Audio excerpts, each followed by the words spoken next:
también partiendo...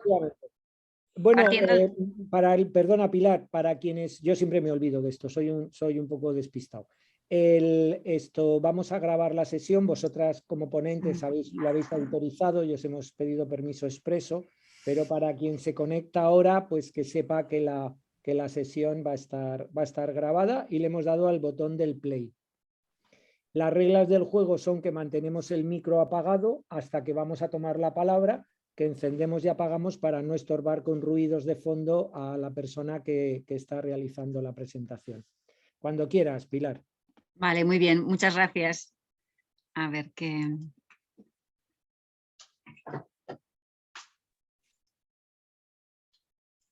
Vale, si le das a... Esto es, Pilar, perfecto. Ya eres una experta en esto de los webinars estos, ¿no? Espera, que voy a poner vuestras caritas abajo porque igual las veis también y os molesta. No, está perfecto así, no te preocupes. Gracias, Vale. Pilar, adelante. Vale, muy bien. Bueno, en primer lugar agradeceros, ¿no?, el que me invitarais a participar y el adaptaros también a esta situación un poco del horario, ¿no?, que me hubiera gustado participar hoy por la mañana, pero ha sido imposible. Pues la consulta pues la tenemos un poco a tope, pero bien, con deportividad, sin agobios. Bueno, yo creo que simplemente por reseñar que cuando los profesionales sanitarios llegamos cada mañana a nuestro centro de salud a trabajar, pues queremos hacer lo que hay que hacer, a quien hay que hacérselo, bien, a la primera y sin daño añadido, ¿no? Entonces yo creo que esta filosofía sí que no está en nuestra forma de trabajar, pero como ahora veremos, pues hay algunas inercias que nos hacen pues no llegar siempre a esa excelencia, ¿no? Tratamos de reservar al máximo que esa calidad por lo menos garantice la seguridad, pero bueno, tenemos otras opciones como la adecuación, la equidad, la eficiencia en el uso de los recursos, como ahora vamos a ir viendo, que también están presentes en nuestra cotidianidad, pero que son más difíciles de ponerlas en práctica, ¿no? Entonces, ahora vamos a hablar un poquito de lo que es la prestación de la asistencia sanitaria en cuanto a que nosotros los profesionales indicamos pues, hacerse pruebas o dar tratamientos en ausencia a veces de una evidencia sobre su adecuación clínica o cuando no comporta beneficios a los pacientes, ¿no? Y eso a veces es difícil de valorar, puesto que muchas veces ni siquiera el paciente es muy consciente de si verdaderamente aporta o no beneficios, pero sí que le gusta, ¿no?, que le hagan pruebas y que le den medicación a veces, ¿no? Entonces surge la línea de less is more, ¿no?, in medicine, un poco para hacernos reflexionar a este respecto, ¿no? Entonces, por un lado, tenemos que esa sobreutilización lleva a un sobrecoste porque no proporciona beneficio clínico. Por otro, que estamos asumiendo un coste de oportunidad, es decir, lo que dejamos de invertir en otras actividades, ¿no?, en el tiempo del profesional, en el uso de la tecnología, en otras prescripciones alternativas. Y finalmente, pues yo creo que el trabajar en este tema y en concreto ahora como nos lo estamos planteando desde la perspectiva de género, creo que es una línea que tenemos que potenciar, ¿no?, dentro sería un gender choosing wisely, ¿no?, por ejemplo, porque en la mayor parte de las recomendaciones que se han ido sacando en estos últimos años, particularmente en atención primaria, la verdad es que esta visión, esta mirada, que vamos a decir más violeta, ¿no?, pues no la hemos tenido, ¿no? Somos conscientes de que en estos determinantes estructurales de la salud está el eje de la desigualdad de género, pero a la hora de implementarlo directamente en estas prácticas de procedimientos diagnósticos o terapéuticos, pues no lo tenemos tan inculcado, ¿no? Y por tanto genera sesgos en la atención que damos en los sistemas sanitarios y también en lo que investigamos en estos servicios de salud, ¿no? Porque nosotros cuando llegamos por la mañana a la consulta, pues nos ponemos a hablar con el paciente, compartimos el problema, tratamos de facilitar la comunicación, empezamos a investigar, generamos algunas hipótesis y en general enseguida pues, nos lanzamos a realizar pruebas complementarias o incluso a plantear ante un diagnóstico aceptable pues un posible tratamiento, ¿no? Pero pocas veces es cuando no damos tratamiento y pocas veces es cuando pues después de hablar con el paciente no acabamos haciendo una prueba diagnóstica, muchas veces, como he dicho anteriormente, pues con una evidencia un poco cuestionada, ¿no? Y entonces empezamos a visitar pacientes, a explorar, a hacer pruebas y entramos en una inercia que a nivel de cada paciente, pues ellos se sienten bien atendidos, pero cuando vemos los resultados en conjunto, pues la evidencia nos dice de que muchas de esas actividades que estamos realizando, pues no aportan ningún beneficio, ¿no? Entonces, pues tenemos desde los aspectos más relacionados con el abordaje a la mujer en el ámbito de la ginecología, la densitometría, el tratamiento para osteoporosis, el tratamiento de la hormonal sustitutorio, ¿no? Por otro lado, pues ante desbordamientos afectivos que no se acaban de canalizar bien o que no se superan adecuadamente, pues medicalizar situaciones de la vida que requieren un poco de tiempo, paciencia y escucha y acabamos medicando, ¿no? Entonces es cuando empezamos a generar en ese circuito de trabajo, ¿no? un diagnóstico que probablemente pueda ser innecesario, que como diagnóstico, como procedimiento de razonamiento es correcto, pero no va a tener una repercusión positiva, ¿no? De alguna manera podemos decir en términos epidemiológicos como un falso positivo, es decir, es positivo porque el diagnóstico está, pero es falso porque el beneficio a la calidad de vida del paciente pues no va a ser tal, ¿no? Entonces es más bien un error en el pronóstico, ¿no? Y el hecho de asignar la etiqueta diagnóstica a un paciente pues tiene implicaciones, consecuencias éticas, sociales que tenemos que reflexionar, ¿no? La mayor parte de los sobrediagnósticos van a proporcionar un tratamiento, ¿no? Y esta situación, ¿no? Pues en lugar de promover cambios en el estilo de vida o recibir otro tipo de manejo, pues, por ejemplo, las estatinas en prevención cardiovascular primaria en personas de edad avanzada, donde en la mujer parece que se está manteniendo mucho más tiempo, son cosas que nos debemos cuestionar en la práctica diaria, ¿no? Nosotros sí que pensamos que el nivel de atención primaria es un nivel privilegiado para actuar y en adecuar y minimizar el impacto, ¿no? Por tanto, las actuaciones a este nivel pues van a tener un eco más grande, ¿no? Y también porque el encuentro con la persona nos permite tomar decisiones compartidas y muchas de las limitaciones que ahora voy a comentar un poco por encima, pues pueden negociarse en esa consulta, ¿no? Entonces, en esta situación, aquellos de los elementos que ya ha comentado antes Lourdes, ¿no? En relación con el tema de los tratamientos, pues en el estudio Sobrina se han identificado que las mujeres presentan más no hacer que los hombres en el caso de la prescripción de benzodiazepinas, en el caso de iniciar el paracetamol a más dosis en procesos agudos, pues, osteoartríticos o infecciosos y por otro lado también mantienen más el tratamiento de estatinas a largo plazo en una prevención primaria que a partir de una edad ya más longeva, pues a partir de los 70 años no tendría ningún sentido mantener, sino que supone un perjuicio, ¿no?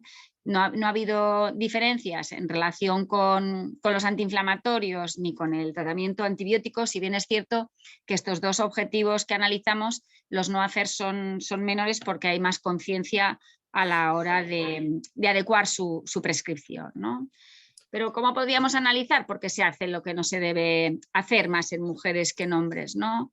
Por un lado tenemos una serie de factores promotores del sobrediagnóstico y del sobretratamiento en el propio sistema, ¿no? Estamos manejando constantemente guías de práctica clínica, incluso estas guías de práctica clínica tienen sus indicadores en los acuerdos de gestión sanitaria, incluso en la evaluación del desempeño de los profesionales sanitarios. Por otro lado, tanto las sociedades científicas como la industria farmacéutica o las empresas de tecnologías sanitarias nos orientan hacia un mayor consumo de recursos en número de pruebas, ¿no? Y por otro lado está el tema de los cribados, ¿no? Los cribados que van pasando por una serie de estudios poblacionales y que, aunque hay evidencias de que hay que hacer cambios, ¿no? Pues esos cambios a la hora de desorganizar la organización que había montado el cribado, pues no se sostienen, ¿no? Dentro del ámbito del sobretratamiento en el sistema sanitario, pues bueno, un punto muy importante ha sido los cambios cada vez más restrictivos en los criterios diagnósticos, es decir, reducir el nivel de glucemia al cual vamos a iniciar el tratamiento, reducir el nivel de densitometría al cual vamos a iniciar el tratamiento para osteoporosis o de hipertensión o de colesterol, y en muchos casos estos inicios tempranos pueden incluso hacer más vulnerable a las mujeres, puesto que su fisiopatología y su farmacodinamia es diferente, ¿no? Y luego, por otro lado, que el propio sistema sanitario intenta inducir estos comportamientos de uso de pruebas y de fármacos, ¿no? ¿Qué ocurre en el caso del paciente? Sean mujeres, sean hombres, ¿no? Tienen acceso a la información sobre salud y enfermedad con los medios de comunicación y las redes sociales, muchas veces sin contrastar, ¿no? El propio proceso de envejecimiento les lleva a tener la idealización de que ese fármaco, de que esa prueba puede evitar problemas de salud en el futuro y entonces merece la pena tomarlo, ¿no? Y se quedan pues igual más en un pensamiento más mágico, ¿no? Por otro lado, el temor a afrontar el sufrimiento, el no dar oportunidad en la consulta a poder ver cómo se puede gestionar y transitar, ¿no? Con un reforzamiento pues con una mayor resiliencia, ¿no? Luego la intolerancia a la incertidumbre, pues si me han detectado este nódulo que aunque tiene pinta benigna, yo quiero saber qué es a toda costa y me acaban haciendo un escáner de la cabeza al pie con una radiación de equivalente a 1000 radiografías de tórax y no quiero entender lo que me explican de que el exceso de radiación pues puede ser mucho más perjudicial que seguir observando ese pequeño nódulo que en un principio es algo que se ha encontrado incidentalmente y que no tiene más trascendencia, ¿no?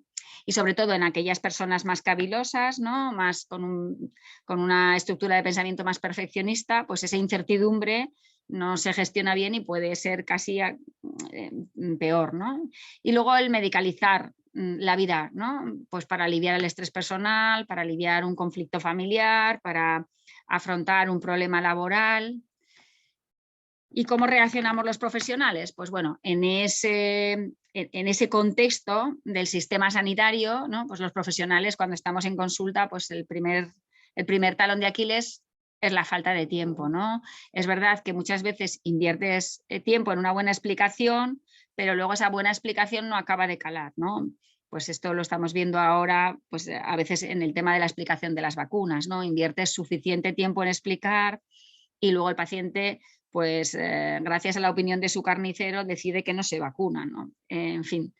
Entonces, la práctica médica, pues el tema de la falta de tiempo y de la dedicación, pues yo creo que sí que nos podría ayudar a tratar de hacer decisiones compartidas más beneficiosas para el paciente y para el profesional, ¿no? Por otro lado está la medicina defensiva. El quitar una estatina a una señora de 70 años está bien, pero si eso te supone un conflicto muy importante en la consulta, que acudan los familiares, que lo que quiere es que mi madre se muera antes, no sé qué, unos cuantos, pues al final acabas cogiendo el camino fácil y decir, bueno, pues por una estatina que le siga prescribiendo, pues mira, no pasa nada, ¿no? Y luego también problemas con los sistemas de información, ¿no? Muchas veces el tener los datos adecuados del paciente, pruebas o tratamientos previos.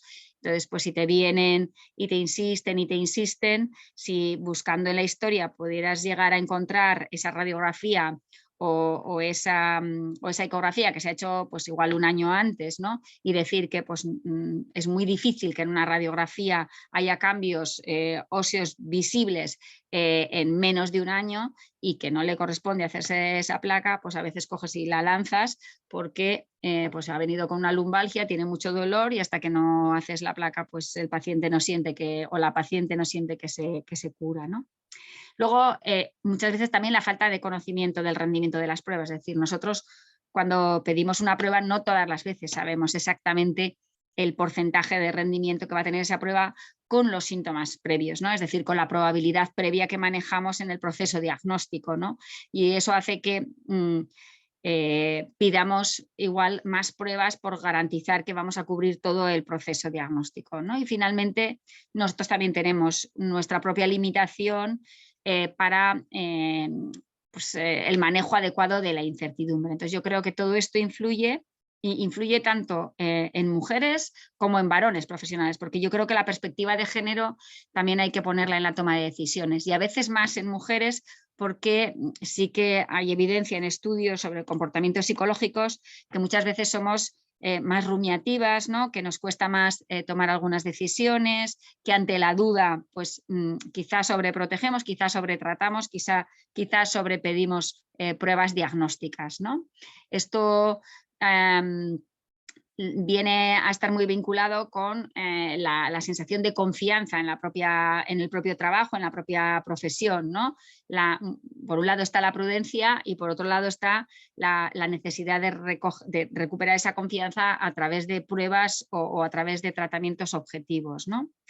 Luego, pues un poco el tema de situaciones atípicas, cuando te encuentras algo que es realmente un incidentaloma y que puedes contener y no seguir investigando y pactar con el paciente, o bien pues decidir que vamos a ir descartando y a ver, ¿no? Y en ese camino a veces, pues yo tuve un paciente con una pequeña masa en una costilla, la paciente insistió que se lo habían dicho en una radiografía, parecía un quiste óseo, pactamos que de momento observábamos y se fue a un cirujano torácico privado y le quitó un trozo de la costilla, ¿no? Luego tuvo un dolor residual nervioso a nivel submamario que le ha tenido con tratamiento y con cremas para quitarle un pequeño trozo de costilla, ¿no?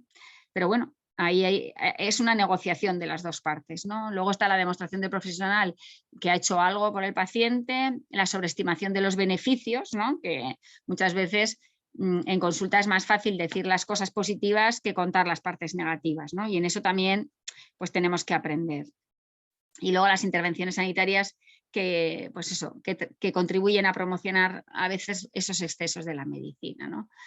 Por tanto, sí que en esto del no hacer y no hacer con perspectiva de género, el tema de la prevención cuaternaria, entendida como el conjunto de medidas que se toman para evitar, disminuir, paliar el daño producido por las actividades sanitarias innecesarias, es una tarea que debemos incluir, incluso, pues eso, dándole esa perspectiva, ¿no? Entonces, pues yo creo que tiene que ver con que es más fácil revertir lo que se deja de hacer, ¿no? En defecto, que lo que se hace en exceso. Y yo creo que esa es la situación que tenemos ahora, ¿no?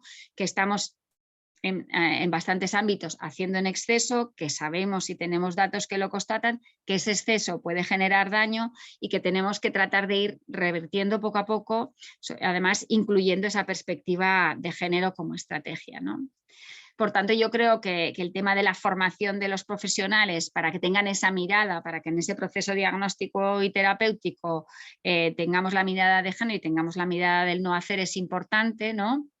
Y luego también es importante que eso se incluya, ¿no? Ahora recientemente ha salido el plan de acción, el plan estratégico global de la seguridad del paciente 2021-2030 y a propósito pues de la charla que íbamos a tener hoy, ¿no?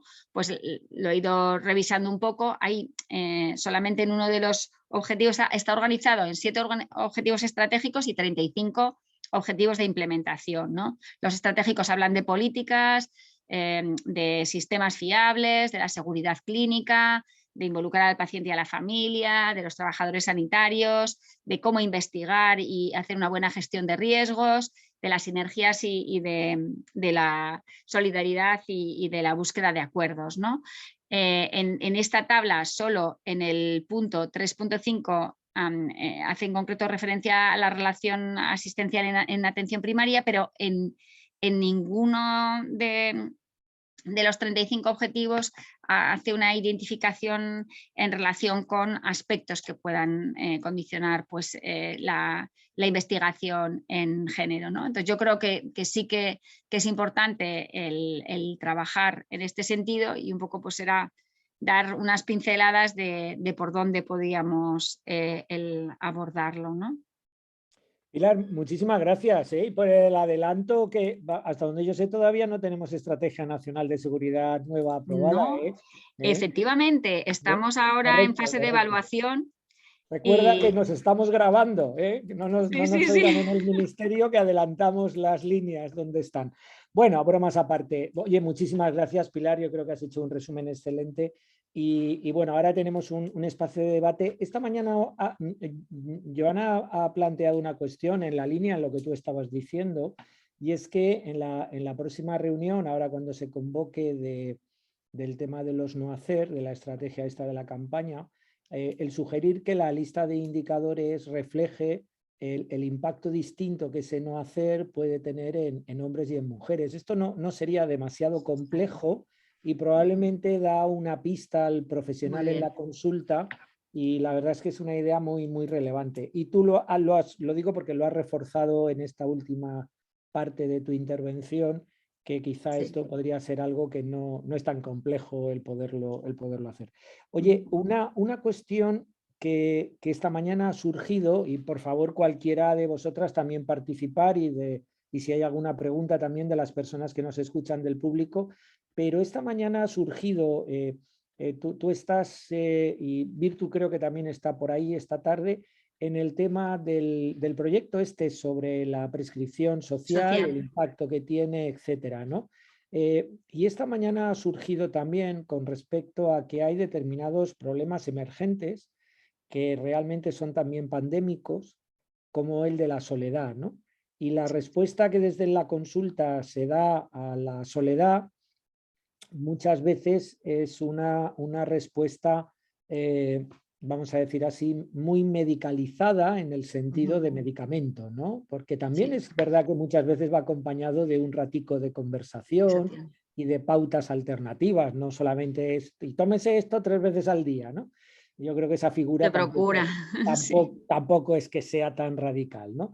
Pero sí que es verdad que hay una tendencia, hablábamos esta mañana con unos compañeros de aquí, de la unidad docente, que han participado también activamente, de que el profesional se siente incluso un poco mal si el paciente no se lleva algo. Y claro, lo tradicional que se puede llevar aquí, pues claro, pues va a ser una receta, ¿no? Entonces, no sé si se te ocurre, no hace falta, ya sé que esto es un poco atraco, pero ¿habría algún vínculo en el que podríamos pensar de colaboración? Está claro porque estamos aquí, pero me refiero desde el punto de vista del propio proyecto de investigación en el tema que aquí estamos hablando de sobreutilización, no hacer género, prescripción social. ¿Hay alguna cuestión que podríamos plantearnos ahora que tenga que ver? Porque no sé si entra un hombre le invitan a que salga a andar y si entra una mujer a tomarse un antidepresivo o esto es un tópico y es demasiado estereotipado. Yo creo que es un tópico, ¿no? Efectivamente, ahora estamos potenciando muchísimo la prescripción social, y, bueno, incluso en pandemia, por ejemplo, con el tema de los paseos saludables o con el tema de... Yo, por ejemplo, en mi cupo tengo a mucha gente mayor de 60 años que yo les digo, cuanto más viejo, más gimnasio. Entonces, que se animan a hacer actividad física, que reconocen que el hacer esa actividad física luego les hace sentirse bien, ¿no? Pues, que tratan de... Ciertamente, la situación que hemos tenido ahora con la pandemia es que ha habido eventos personales muy duros, ¿no? Y que a veces necesitan un chubasquero, yo lo describo así, necesitan un chubasquero para tratar de superar esa etapa, pero a la vez vamos desarrollando herramientas que pueden ser pues a través de ejercicios un poco de psicología cognitiva, ¿no? Cognitivo-conductual, más la actividad física. La actividad física entendida como salir a pasear, como ponerte la canción preferida todos los días y bailar 3 o 5 minutos en la cocina con toda la libertad del mundo, cosa que hay gente que lo hace, si se lo dices, se sienten como liberados. Ay, ¿eso lo hago yo en mi casa? Digo, sí, sí. Usted se pone la radio lee, digo, la que quiera, entonces se pone a bailar pues moviendo los brazos y las piernas como quiera, como nadie le ve, pues usted libertad. Y les explicas, bueno, pues además eso pues mejora que el calcio se fije en los huesos, porque es microimpacto y no tiene, y es bajo impacto. Ah, pues entonces usted me lo receta. Yo, pues si quiere, se lo escribo a boli y se lo receto, ¿no? Entonces, porque sí que es verdad que en estos vas apoyando, ¿no? Pues igual les das un pequeño inhibidor de la recaptación de serotonina durante unas semanas que vaya mejorando, al mismo tiempo vas rompiendo algunas barreras y luego ya les empiezas a proponer, bueno, pues ahora este tratamiento lo reducimos un poquito a la mitad de la pastilla. Ay, es que si me lo quita voy a volver. Digo, bueno, pues un día sin otro se lo quitamos. Digo, pero sigue haciendo estas... Y vas acompañando el proceso, porque había gente que hacía baile en línea en grupos, pero nosotros tenemos todos los centros cívicos cerrados y ahí sí que iban, sobre todo en baile en línea. Yo creo que de mis pacientes solo tengo un varón, los demás todo mujeres, al baile en línea todo mujeres.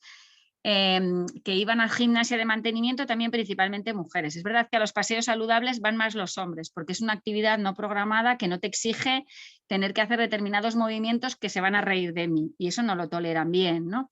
Pero todo eso ahora todavía no ha vuelto a la rutina y ha habido gente, yo tenía una paciente que me decía que ella por las tardes se ponía en el pasillo de su casa y gritaba, porque es que no sabía qué hacer.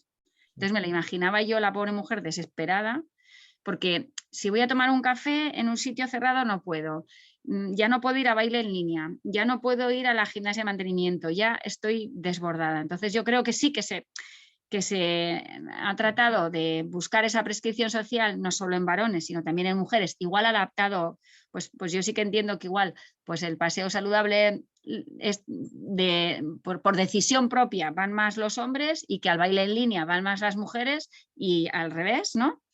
Pero que esas opciones ahora están más limitadas y que al mismo tiempo pues han vivido eventos vitales importantes, ¿no? Y eso afectivamente y en el punto de la soledad pues ha tenido gran impacto. Entonces, pues algunos sí que precisan de una ayudica, bueno, tú controlas más, ¿no? En tu consulta. Bueno, sí, y lo que estás contando es tal cual, ¿no? Lo vivimos a diario, la presión ha aumentado, los problemas que no son específicos de patología que puedas catalogar, pero que son problemas de vida que a la gente le condicionan, pues su calidad de vida, su bienestar, pues se han incrementado. Y luego problemas, yo también estoy observando que problemas tradicionales, me refiero históricos, no tradicionales, perdón, históricos de esa persona que estaban aparcados han salido a flote y ahora estamos teniendo, dijéramos, casi por poderes, estamos teniendo una presión mayor, ¿no? Pero me planteaba que en el caso concreto de la prescripción social, a lo mejor también se podría plantear algún tipo de análisis con una perspectiva un Desde poco luego. que viera estilos y fórmulas, porque... En el mapeo, ¿no? En el mapeo que estamos haciendo ahora de los centros de salud, sí que esa variable sí que la tenemos, porque me parece que la variable de edad no estaba recogida, pero la de sexo, varón, hombre, sí que se podría puede hacer, estar... aunque solo sea un análisis descriptivo, ¿no? Sí, Luego sí, también... pero que nos puede ayudar un poco también a identificar, ¿no? Luego tenemos ahí un sesgo que yo creo que hay que poner sobre la mesa, y es que los varones de determinadas edades no piden ayuda. Sí. ¿Vale? Sí. Entonces, bueno, podemos Bueno, tener hay otro sesgo más importante, Pilar, y es cuando ya he descubierto porque me dices que tengo que ir más al gimnasio, ¿eh? Ya veo que me ves ya muy... Está claro, esto ya hablaremos tú y yo, ¿eh? Oye, Elisa, Cari, Joana, Lourdes, Concha, por favor, y las personas que estáis participando en este debate, hemos hablado del tema de los AINES, hemos hablado del tema también de las estatinas, tenemos por ahí prácticas de cómo llevar adelante la consulta. No sé si ha sido Elisa, da igual quién haya sido esta mañana, hemos estado participando de una forma muy dinámica y también ha salido la idea de que ciertas pautas para cómo conducir la consulta y evitar este tipo de, bueno, pues de estereotipos que quieras que no a veces pues caemos con ellos más fácilmente, podía ser también una ayuda, identificando lo que no hay que hacer, dijéramos, en el estilo de conducir la entrevista, ¿no? La consulta. No sé si queréis participar o queréis comentar algo a la presentación de Pilar o preguntas cruzadas, como deseéis. Adelante, por favor.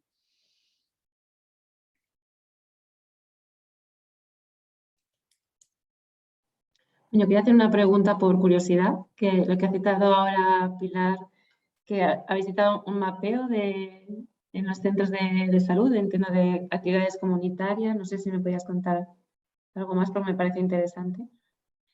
Bueno, dentro del proyecto de investigación en la Comunidad Autónoma de Aragón, en 2018 se puso en marcha la estrategia de atención comunitaria, y la estrategia de atención comunitaria se estructuraba en 3 pasos. Uno, el desarrollar una agenda comunitaria dentro de los equipos en la que pues, se creara un grupo de trabajo que iniciara actividades comunitarias, pero dijéramos, en un nivel más avanzado estaba la recomendación formal de activos, y es que el médico formalmente, como si fuera una prescripción clínica, que yo creo también en la Comunidad Valenciana está, ¿no? La prescripción social, pues prescribiera directamente al paciente, pues en lugar en lugar de una pastilla o en lugar de una medicación, pues paseos saludables o acudir a clases de gimnasia y mantenimiento o acudir a los talleres de soledad de los centros cívicos, ¿no? Estas cosas. Entonces lo que se ha hecho ha sido coger la información registrada en la historia clínica electrónica de atención primaria de 2019 y hasta el comienzo de la pandemia, hasta marzo de 2020, y evaluar en qué centros de salud se ha hecho recomendación formal de activos, qué tipo de activos, con qué diagnósticos se ha vinculado y un poco describir la población a la que se le ha hecho esa recomendación de activos, ¿no? Entonces, fundamentalmente ha salido pues, el tema del ejercicio físico, los diagnósticos con los que se ha vinculado, pues ha sido por un lado soledad como una manera de pasear y socializar, por otro lado el tema de los factores de riesgo cardiovascular, pues obesidad, gente hipertensa, incluso diabéticos, ¿no?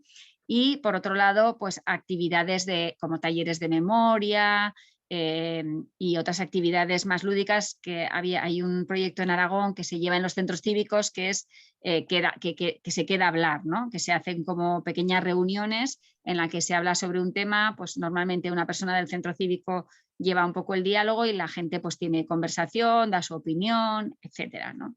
Entonces un poco lo que se ha hecho en el mapeo es describir exactamente cuáles son los diagnósticos más frecuentes y las recomendaciones formales de activos más frecuentes y el tipo de población, ¿no? Bueno, fundamentalmente el sexo y la edad. Es que estaban ahora tratando de rescatar la información, que había que cruzarla con la historia clínica del paciente, ¿no? Por ver si extraíamos más información complementaria, y con los fármacos también se quería, pues si el paciente estaba con 1, 2, 3 fármacos al principio del corte y cuando se hace el segundo corte, ¿no?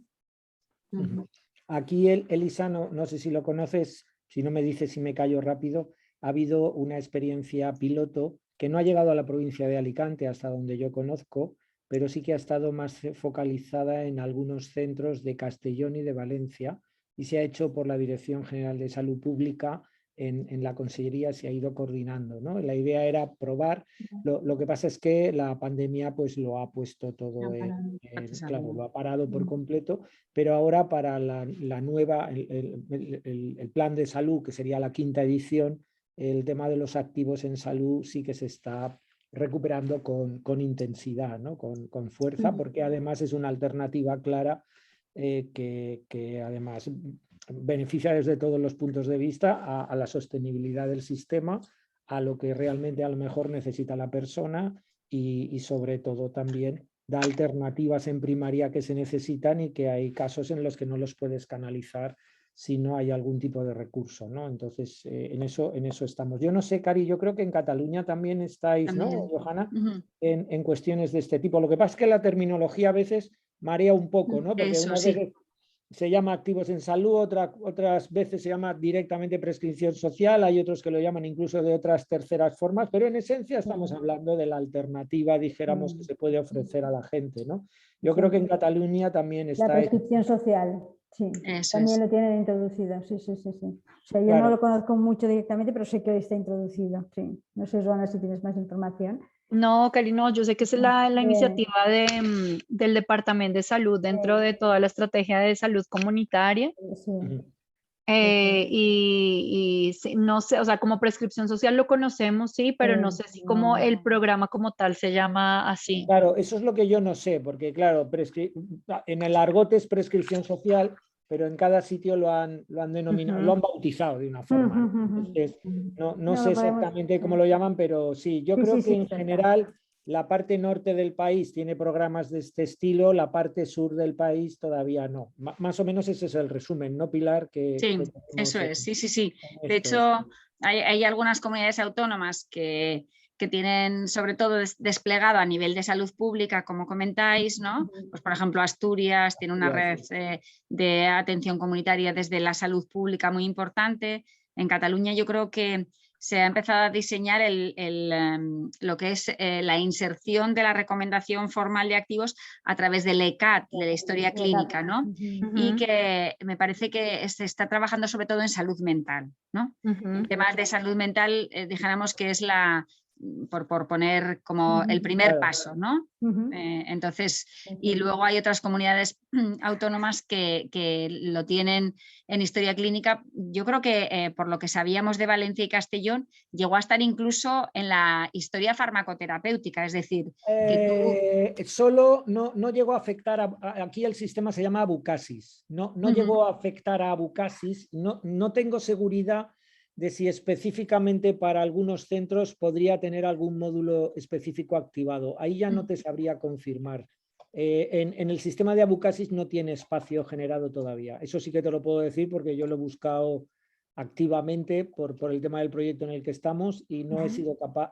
Bueno, escucha, que yo no lo haya encontrado tampoco quiere decir nada, porque soy torpe necesariamente con la electrónica, pero yo no he visto nada y mis compañeros tampoco saben nada, con lo cual me fío más de ellos que de mí. Oye, ha salido el tema de salud mental y repetidas veces esta mañana, centrándonos en el tema de género y no hacer, una posible diana, estábamos Pilar hablando y esta mañana hemos compartido ideas sobre, en el proyecto todo no se puede hacer, hemos de seleccionar algunos no hacer, como ya hicimos con el sobrino, ¿no?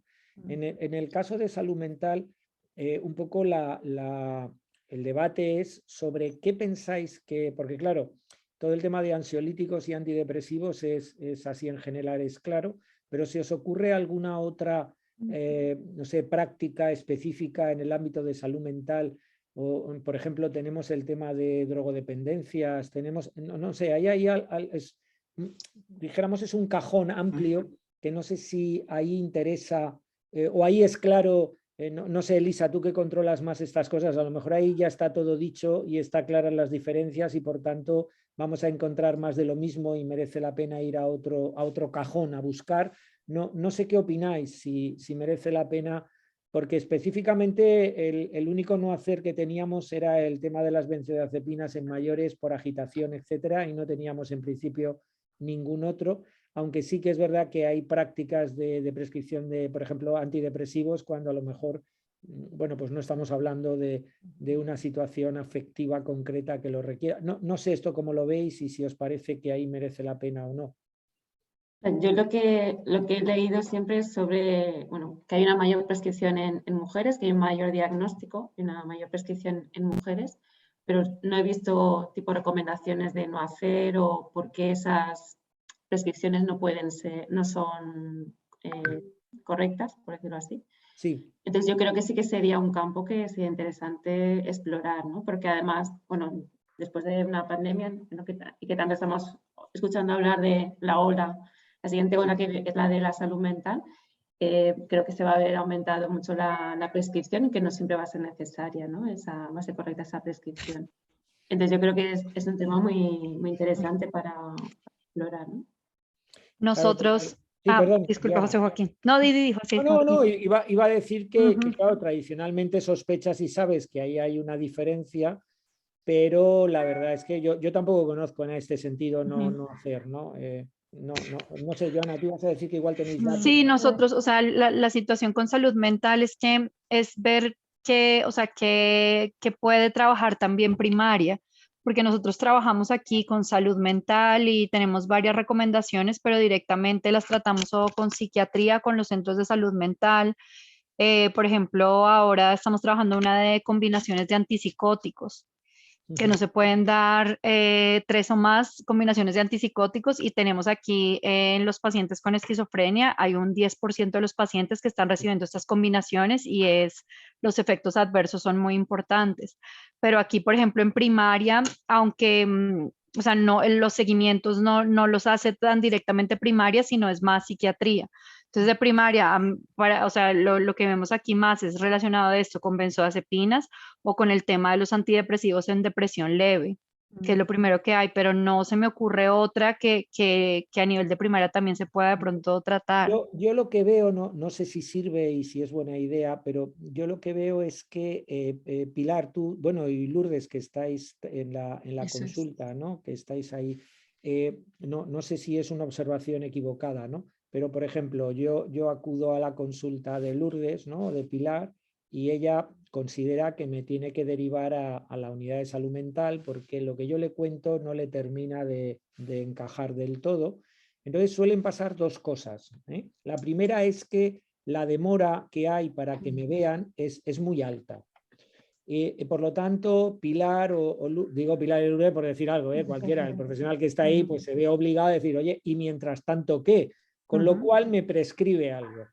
Claro, en el momento que ya me prescribe algo, ya se encauza, bueno, ya lo que sabéis, ¿no? Entonces, no sé si en ese momento, trabajando en primaria, este tema de la derivación, porque si fuera una derivación a 10 días, pues es una cosa, en fin, entre comillas, razonable, salvo riesgo de autolisis, etcétera, que actúas de otra manera, ¿no? Pero en condiciones normales estamos hablando de problemas de vida que no sabes cómo encajar, un tema adaptativo, un tema de tal. Entonces, si hay una derivación que tarda mucho, no sé si la pauta pueda ser distinta y haya diferencias en el tipo de tratamiento que se aborda en caso de hombre o en caso de mujer. No sé, vosotras que estáis en el día a día de la consulta, si coincidís con esta perspectiva que digo, desde ese punto de vista. Otro problema es el que tú dices, Johanna, porque tradicionalmente en el ámbito de la salud mental los cócteles ha sido, en el argot se utiliza ese término de cóctel cotidianamente porque se hace una combinación de muy distintos elementos buscando un resultado, ¿no? Y se va haciendo ensayo y error, y en función de esto es muy frecuente que una pauta de tratamiento se cambie radicalmente, incluso cuando vas a la unidad y el profesional que te atiende es otro que no es el mismo que te atendió la vez anterior. Esto es algo que también se observa con cierta frecuencia. No sé si coincide vuestra experiencia. Lourdes, adelante, sí. A ver, yo creo que sí que sería interesante, lo hemos comentado esta mañana, el trabajar el tema de la indicación de antidepresivos, porque sí que claramente hay un sobretratamiento de antidepresivos en mujeres. Bueno, no sé si hay mucho o poco publicado, alguna cosa hemos leído, ¿no? Pero igual que de benzodiazepina sí que hay mucho más, pues antidepresivos lo vemos claro en la consulta, ¿no?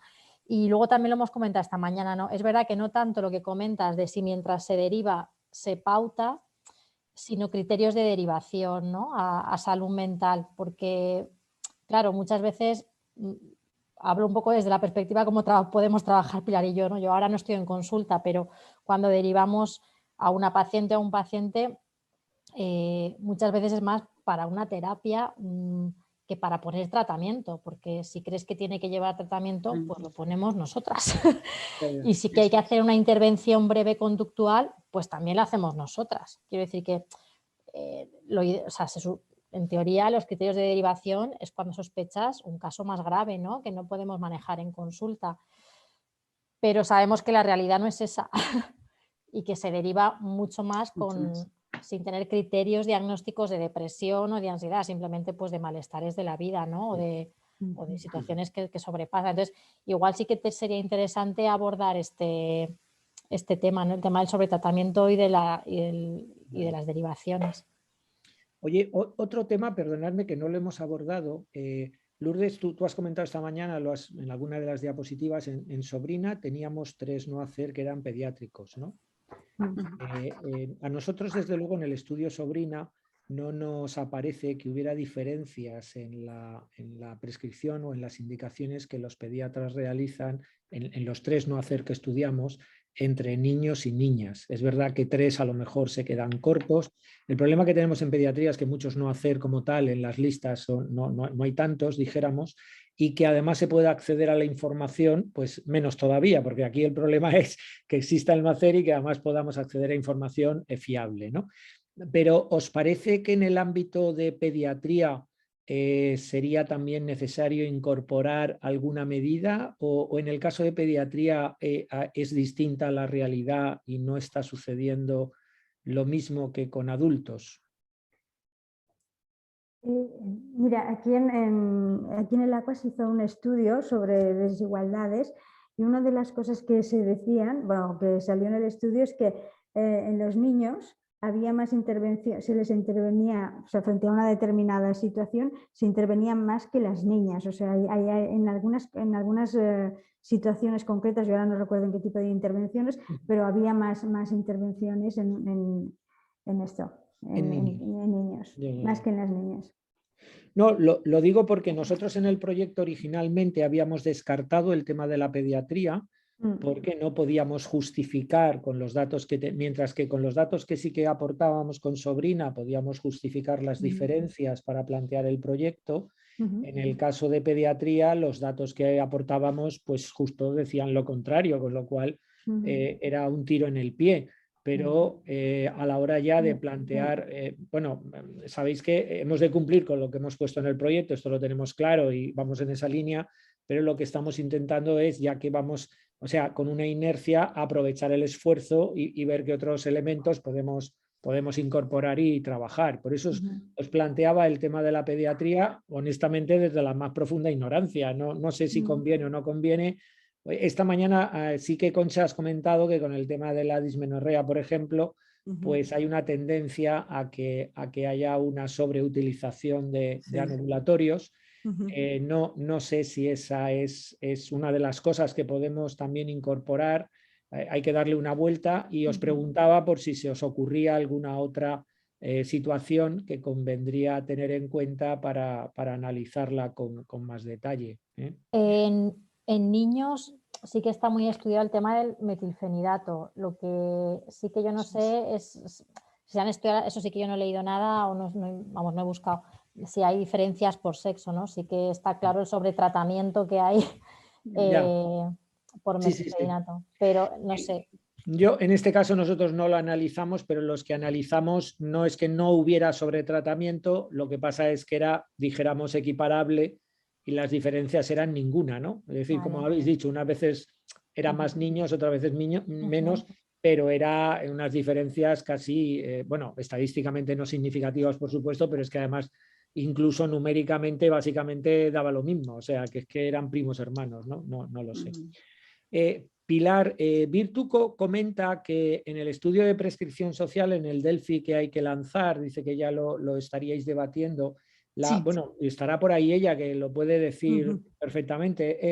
El poder incorporar la perspectiva también de género a la hora de seleccionar los activos en salud, precisamente porque a lo mejor, bueno, no todos tienen que funcionar de la misma manera, ni todos son tan aceptables para unos y para otras, ¿no? Entonces, no sé si eso tiene recorrido, pero es otro de los puntos a considerar.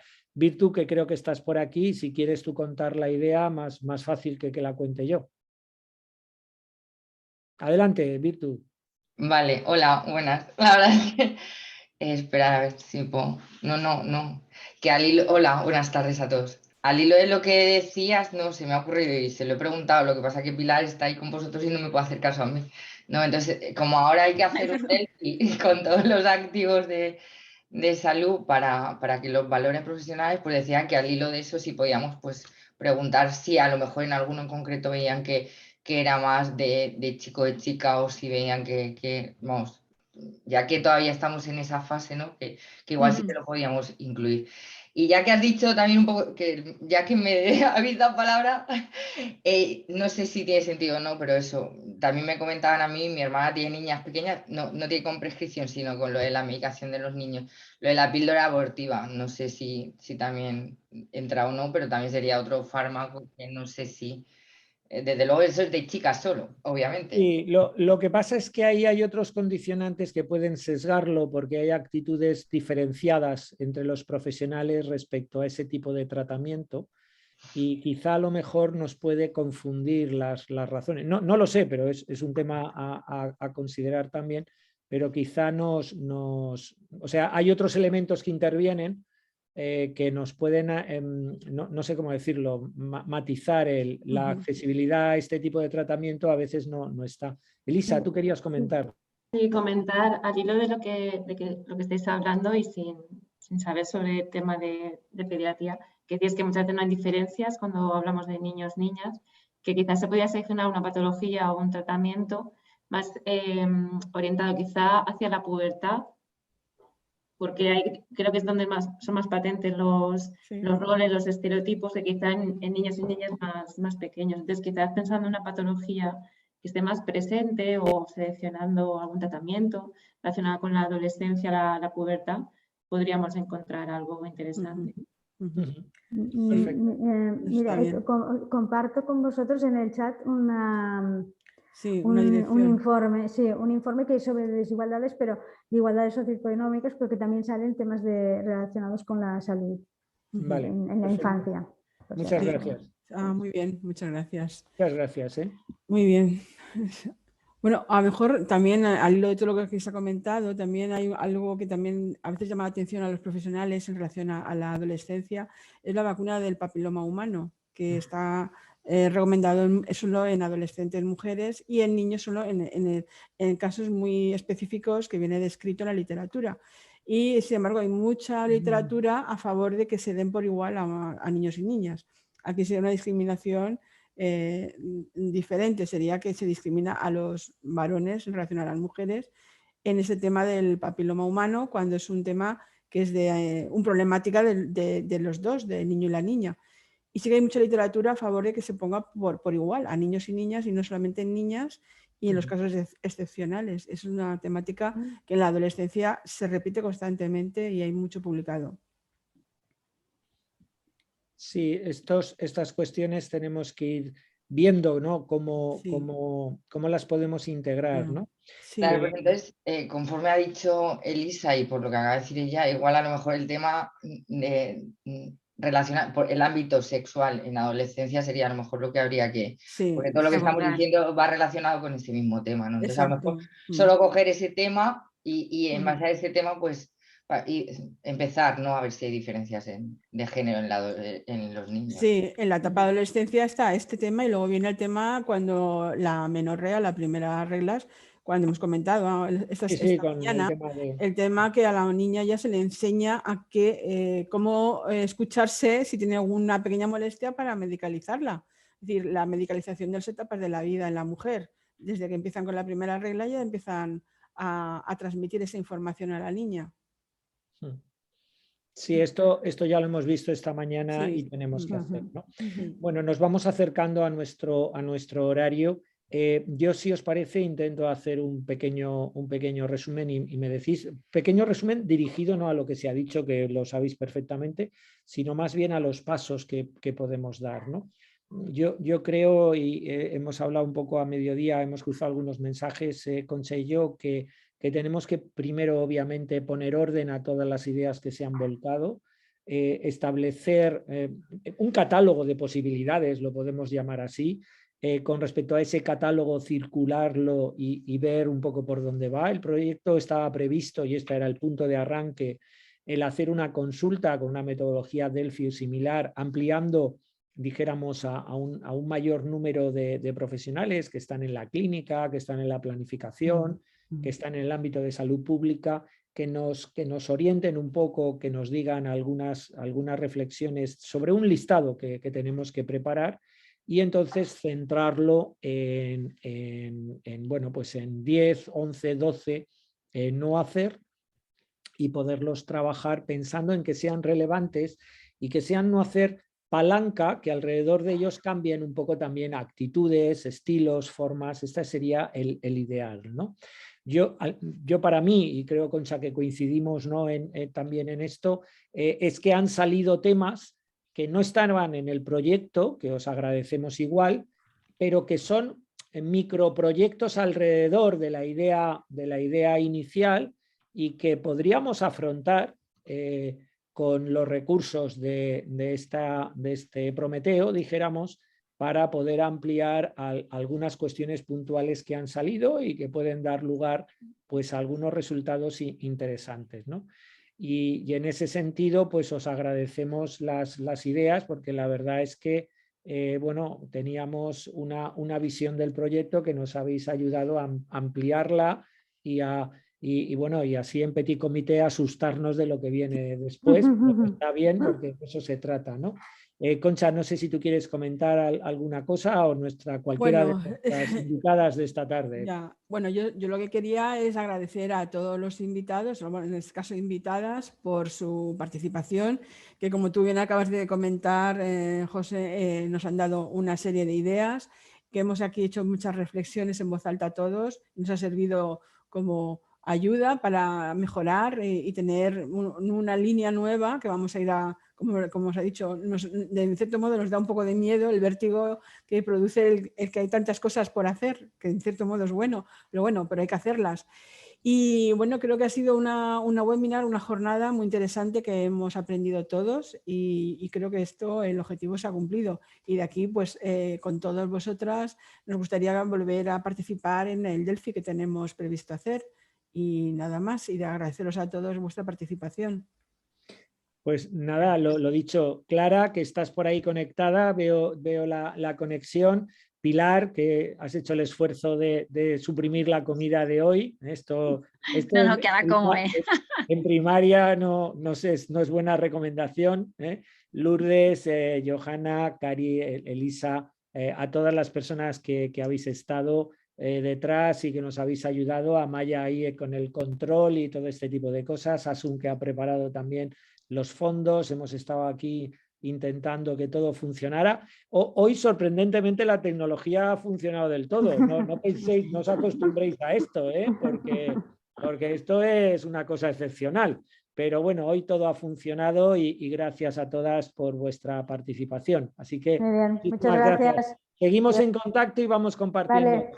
Hasta luego. Gracias. Saludos. Gracias. Gracias. Adiós a todas. Adiós. Adiós.